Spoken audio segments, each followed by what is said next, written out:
Is your Murf AI voiceover not playing correctly, sounding unusual, or having export issues? Don't worry.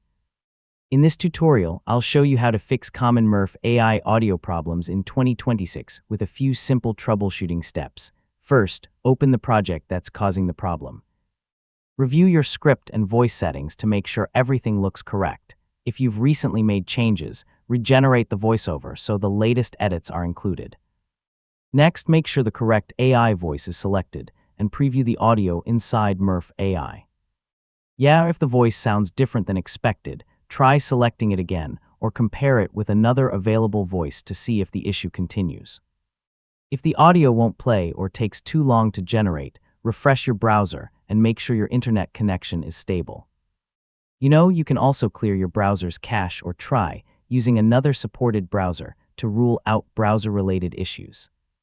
If your project exports successfully but doesn't sound right, download the audio again and test it in a different media player.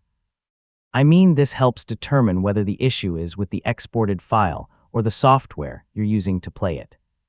If you've tried these steps and the problem still isn't resolved, visit the Murf AI Help Center or contact their support team.